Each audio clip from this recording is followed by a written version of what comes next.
Thomas and Percy enjoy working in the docks. They like the sea air and the sound of the gulls. But one day, the friends were feeling hot and bothered. A crane was causing trouble.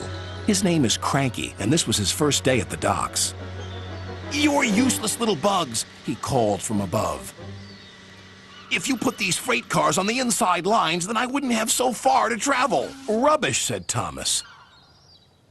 "No crane has ever complained before." "Well, I'm complaining now."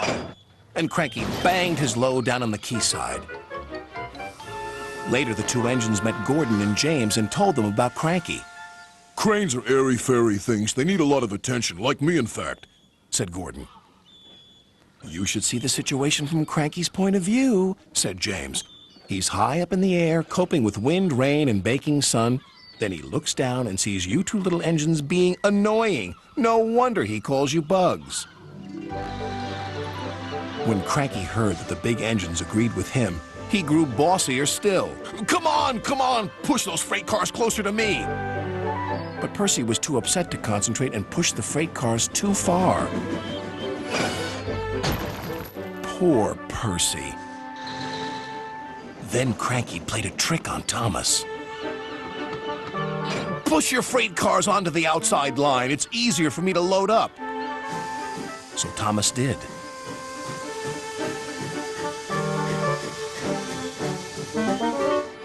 But Cranky left the loads beside the freight cars, not in them. "You must have known my arm can't reach you there," complained Cranky. This mix-up caused confusion and delay. Sir Topham Hatt was most upset. "Thomas and Percy, this new crane has an important job to do. I have heard that you have not been helping him today.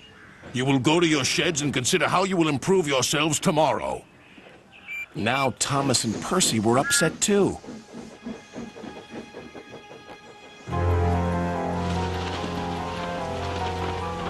That evening, a big storm raged across the island.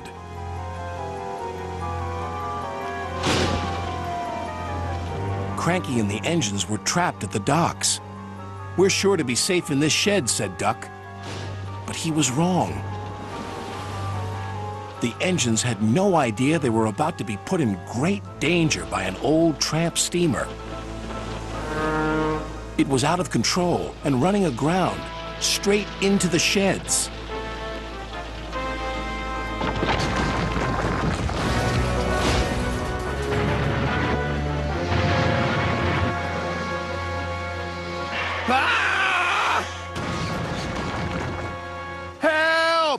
Called the engines from inside the shed. "I can't!" called Cranky. When the storm was over, Sir Topham Hatt rushed to the scene of destruction. "Thomas and Percy will help you," he called to Cranky. "And then you can help the engines."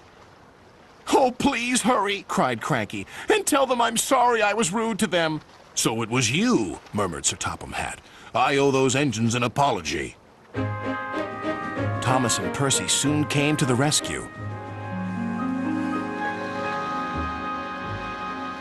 And it wasn't too long before Cranky was upright again and clearing the wreckage. At last, all the engines were free. "Oh, thank you," said Gordon. "What would I have done without you?"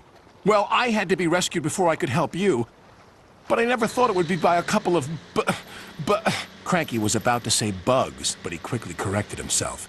Small engines, thank you. I'll never be rude again. However, you two mites are in my way, so move over." "Pa," said Percy, "he's back to bugging us." "Don't move! You're still attached to Cranky." But it was too late. Cranky still looks down on the two little engines. But ever since that stormy night, he never calls them bugs or mites, because he knows they might bite back.